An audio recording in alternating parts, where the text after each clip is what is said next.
Alright, I just wanted to share something with you guys real quick before this video starts. So, up here in the land of Canada, there's a restaurant, and it's called Tim Hortons, and it's very, very popular. And by very popular, I mean like extremely popular. So there's a nearby town called Guelph, and it has a population of maybe like 110,000 people. It's not that big of a city, to be perfectly honest, and it has 49 locations. That is a lot of Tim Hortons. Up in Canada, you rarely have to walk more than a couple blocks to get yourself to a Tim Hortons, which is pretty cool.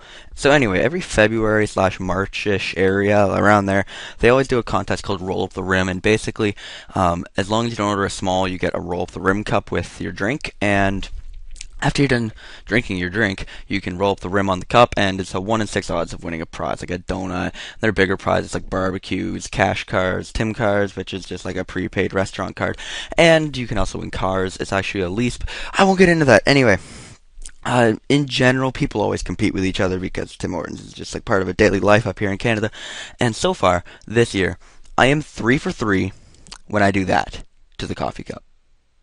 Yeah. Thanks, PK. Anyway, on to today's video. Hello everyone, it's TheCanadianWifier. I haven't posted in a while, and the reason for that is I was actively getting mad about how bad the metagame is, and as dumb as that sounds, it was true. I was at school the other day, and I was just kind of sitting there in a foul mood, and my friend came, "Hey, what's wrong? You seem really pissed off today." And I couldn't pinpoint it, and I realized I was actually just sulking. I was straight up just actively mad at school about how bad the metagame is, because I often plan my teams at school when I have nothing to do, like on my spare or in a boring class, and I'm just sitting there, I'm getting madder and madder because it's just like, what? No, yeah, so I took a break for like a week, which kind of reflected in my videos, and anyway, now I'm back, and instead of building teams, as we look at the team preview here today, it's an old team, and by old team, I mean it's not my team. Lately, what I've been doing to find teams is going onto the Smogon RMT archive and just choosing teams from a long time ago.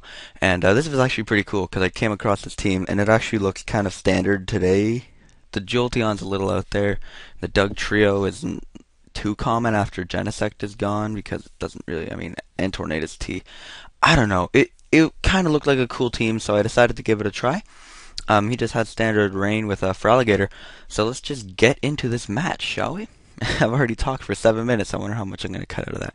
Anyway, okay, so leading off the game here, I'm going to lead off with my Specs Tornadus as he leads off with a Latias. First turn, I'm just expecting it to be some kind of Latias, maybe switch out. I'm going to go for the U-turn, and he outspeeds me and uses Draco. It's pretty big that he missed, actually, because I probably would have, I don't know if it would have killed, but it would have done an awful lot to Tornadus. So I'm going to go to the only thing on my team that really wants to take a Draco Meteor, which is actually really funnily Dragonite, because multi-scale will allow me to live, and I'm just going to be able to roost back up as he drops his special attack. But that was actually a pretty big play, and now I know he has to be Scarf because Tornadus I is naturally faster. Well, both Tornadus are naturally faster than Latios. Anyway, I'm going to predict him to go out in the Ferrothorn, and I'm going to go out to Doug Trio, trapping him in here.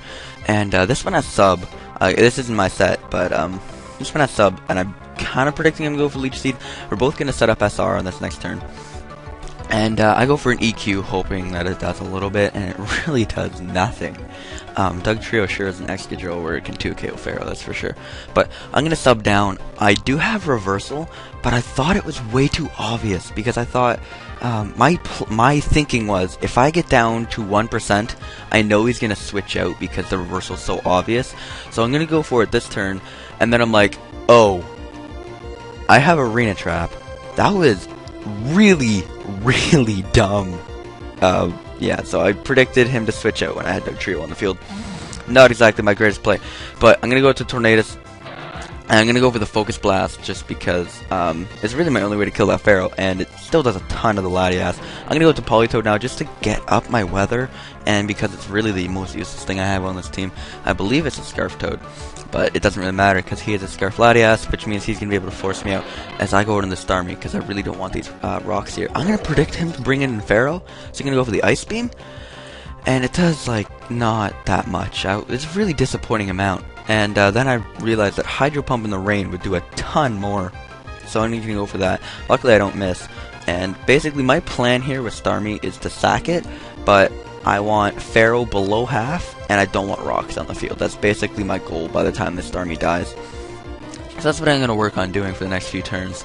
The reason is because I know Tornadus Tornadus T could do about 50% to Pharaoh, and not only does Tornadus I have more special attack than Tornadus T, but it's also specs. So I know as long as this Pharaoh is below half, I know I can easily take it out with a Specs Hurricane.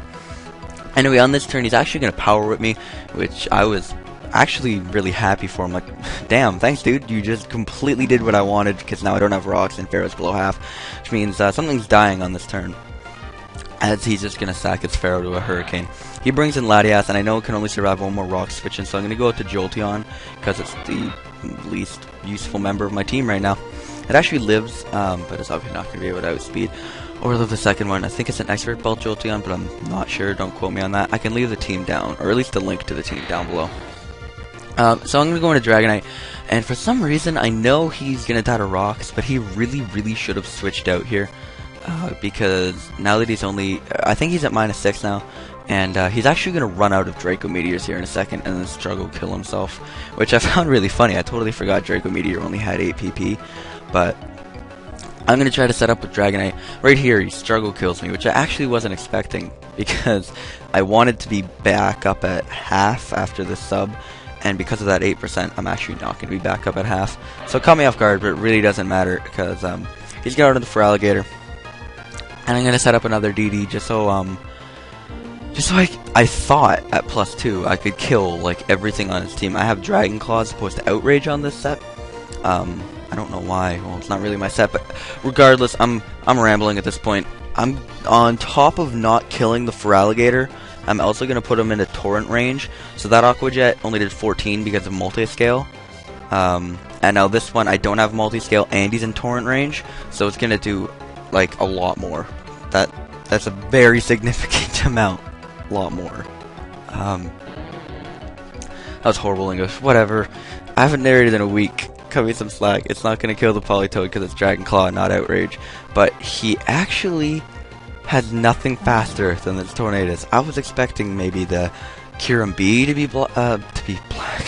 be Scarf, or the Landorus to be Scarf, especially because he brought the Kyurem right in. I'm like, oh, okay, it's Scarf. Oh, wait, no, it's not. And then the Landorus turns out not to be Scarf either.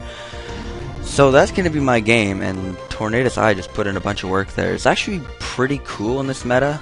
I used it a little bit before I took the week off, and it's no replacement to Tornadus T, but it's really powerful. Like, if you got used to Tornadus T's power, Tornadus I is actually more powerful than that. It's a lot of fun to use. But anyway, hope you guys enjoyed. Subscribe to see more content, and I'm just going to stop rambling because I already wasted enough of your guys' time. Thank you for watching, and see you next time.